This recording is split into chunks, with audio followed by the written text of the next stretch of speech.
Hey there, and welcome to This Explainer. Today, we're doing something a bit different. We're looking straight inside the hidden, highly calculated corporate playbook used to literally engineer our food.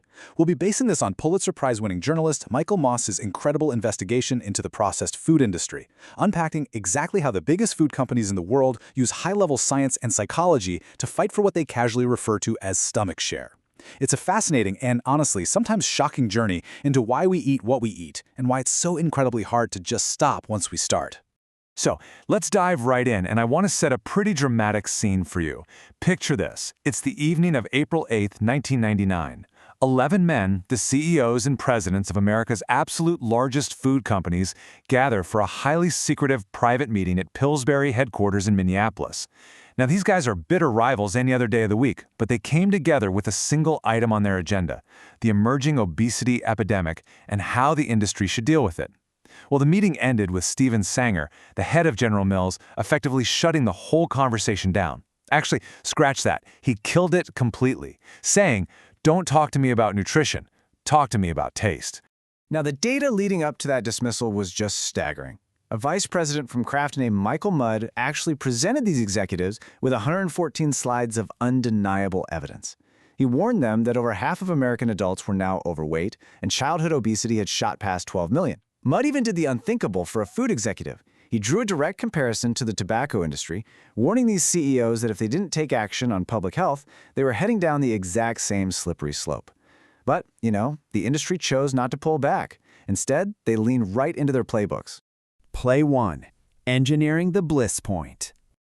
Okay, to understand how companies like Cadbury Schweppes engineer addictive cravings for struggling brands like Dr. Pepper, you first really have to understand a biological hurdle called sensory-specific satiety. Basically, if a food has a massive, distinct flavor, your brain quickly gets overwhelmed and sends a signal to your body to stop eating. Food scientists, like the legendary Harvard-trained optimization expert Howard Moskowitz, realize that the biggest hits in the processed food world are actually complex formulas. They pique the taste buds just enough to be alluring, but they don't have that overriding single flavor that tells the brain, hey, stop eating.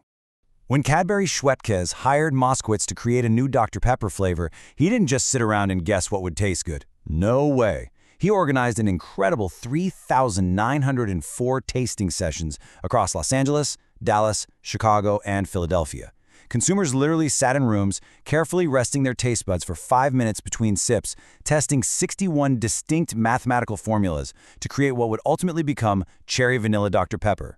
Moskowitz compiled this giant 135-page report, mapping factors like color, taste, and what they call mouthfeel onto an upside-down U-curve. It's fascinating. As sensory intensity increases, you like the product more, right? That is, until it hits the absolute peak of the curve, the bliss point, before dropping off. By finding this exact mathematical range, Dr. Pepper realized they could actually edge back on their key ingredient. They reduced costly sugary syrup from 2 milliliters down to 1.69 milliliters per serving, while keeping the consumer in a state of absolute bliss.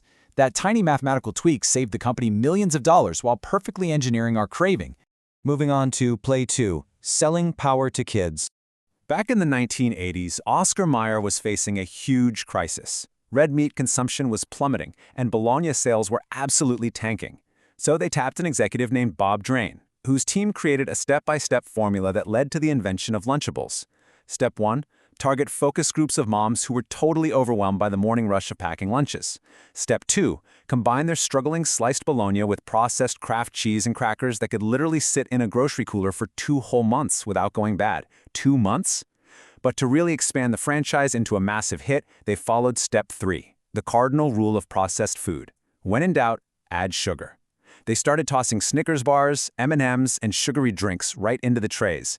So initially, they sold convenience to busy mothers. Makes sense, right? But then Kraft's CEO Bob Eckert made a profound discovery about adolescent psychology. The true appeal of these trays wasn't the food at all. It was about giving kids control. They pivoted their entire marketing strategy to target kids who were seeking a sense of independence and power in their highly structured daily lives. This exact marketing slogan really says it all. All day, you gotta do what they say, but lunchtime is all yours. Kraft successfully weaponized a child's feeling of independence. They began pushing maxed-out versions of Lunchables, including pancake trays that contained a whopping 76 grams of sugar. To put that in perspective, that is roughly 13 teaspoons of sugar in one meal. By putting kids in the driver's seat and loading the trays with sugar, salt, and fat, Lunchables exploded into a billion-dollar franchise. Okay, let's look at play 3, the science of snacking. To really grasp this one, look at Frito-Lay. This is a company that maintained a massive $30 million a year research complex near Dallas just to master scientific concepts like vanishing caloric density. Think about Cheetos for a second. Food scientists consider them marvelously constructed for pure pleasure because they melt down so incredibly quickly in your mouth. This actually tricks your brain into thinking the food contains 0 calories, meaning your brain never tells you to stop eating. Frito-Lay even used a $40,000 artificial chewing device to perfect their chips, discovering that the absolute ideal chip snaps at exactly 4 pounds of pressure per square inch. You literally can't make this stuff up. While Frito-Lay was perfecting the physics of the chip, their cravings expert Dwight Riskey was analyzing demographic data, and he discovered something surprising. Baby boomers weren't eating fewer salty snacks as they aged, which is what the industry fully expected. Instead, they were skipping traditional meals right and left and replacing them with snacks. Their consumption was actually increasing by 1/3 of a pound every year as they aged, pushing the average intake of salty snacks past 12 pounds a year per person. That is a whole lot of chips. But to keep adults eating endless bags of chips, the company knew they had to overcome consumer guilt. So they dug up a 1957 memo from psychologist Ernest Dichter, which advised them to never, ever use the word fried, use toasted instead. He also suggested smaller bags to help anxious consumers feel like they had portion control, and he pushed to integrate chips into every normal meal. Decades later, Frito-Lay used this exact same psychology, developing designer sodium that allowed them to lower the salt content just enough to give health-conscious adults what they called permission to snack. It's the exact reason you still see words like toasted instead of fried when you walk down the snack aisle today. Finally, we reach play 4, targeting the heavy users. This brings us to Coca-Cola's hyper-aggressive expansion strategies in the early 2000s under executive Jeffrey Dunn. Let's revisit that concept of stomach share. Coke's internal goal was entirely focused on dominating it. Their marketing division operated on one chillingly simple, ruthless question. How can we drive more ounces into more bodies more often? The goal wasn't just to beat Pepsi. Oh no, Coca-Cola wanted to outsell every other liquid human beings consumed. And yes, that included milk and water. To achieve this, Coke operated on a drinks and drinkers model. They knew that if they lost one heavy user, they would have to find many new average consumers just to make up the lost volume. It was simply far more efficient to get existing users to drink even more. So they intentionally targeted vulnerable demographics. In places like Rome, Georgia, they actually managed to push the per capita intake to nearly 3 Cokes a day per person. But maximizing stomach share at all costs definitely takes a toll. Jeffrey Dunn, a top executive directing tens of billions in sales, had a sudden epiphany while on a business trip.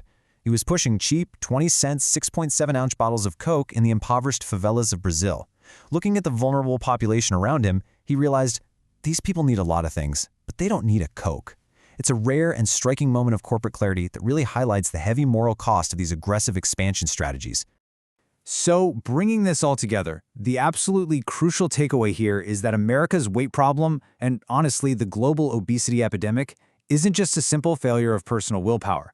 It is the direct result of a meticulously executed industrial playbook. These companies engineered the Bliss Point, they targeted vulnerable demographics like children and busy moms, they maximized vanishing caloric density to literally trick our brains, and they ruthlessly exploited their heavy users. And this leaves us with a very provocative final question.